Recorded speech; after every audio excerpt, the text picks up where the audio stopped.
Ысык көлдөбүз, Кудайыма шүгүр жолдор өтө өзгөрүп тур. Ысык көлдү өнүктүрүүгө 5 эреже дейбиз, жол дейбиз.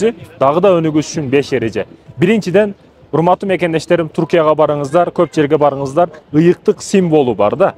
Биз дагы тегерегибизде мына ушунча басып атабыз, бир дагы мечит таппадым. Азыр кафеде кенен суранып чыгып намаз окуп чыктым. Бул айтышыңыздар мүмкүн, мечит болбойт, пляжда ар ким жылаңач жүрөт, андай мындай дешиңиздер да мүмкүн.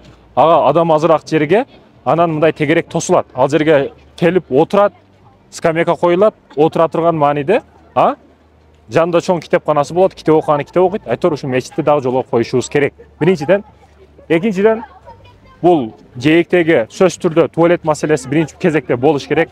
Анан бесплатный болсо андан дагы жакшы.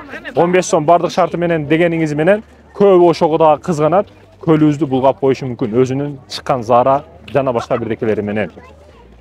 Анан үчүнчүдөн мына сырткы алтын арашаныбыз бар, караколдо лыжа базабыз бар, аларды кеңейтишибиз керек, сактап калышыбыз керек, булгабашыбыз керек.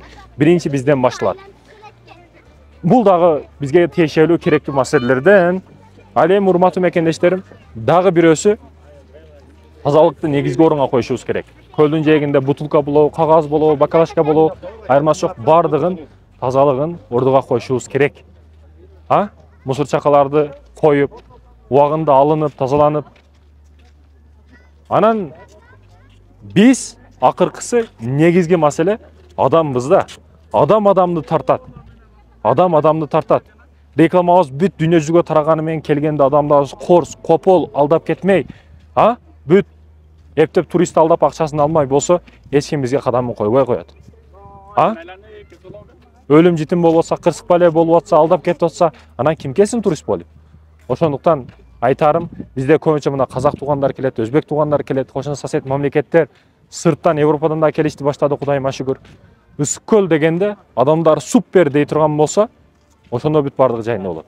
Бирок бар жогу сон, бирок адам мындай дей турган болсо, бирөө келиш кыйын. Ошондуктан өнүгүш ушу 5 эреже, буларды дагы аткарышыбыз керек, кылышыбыз керек. Көлүбүз Кудайыма шүгүр бар. Көп көлдөрүбүз бар мындан сырткары.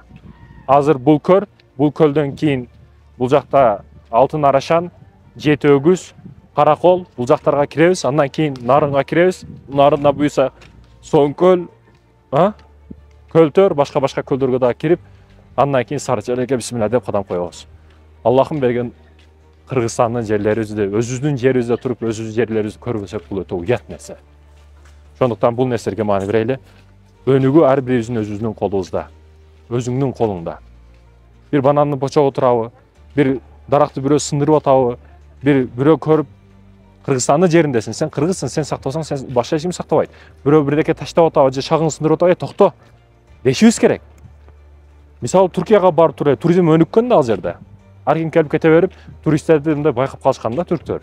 Кокус бир шакка жабышып, кичине сындырмыш болгондо түрктөр чуркап келет. Неге сындыртасың? Бул Туркияныкы, түрктөрдүкү дейт да. Биз мага жаратылышыбызга, мага дарактарыбызга бардыгын айырмамай кылышыбыз керек. Биз сактабасак эч ким сактабайт. Сырттан келген адам айырмасы жок ага. 10 күн турат кетет да. Бул жерде бизге калат го.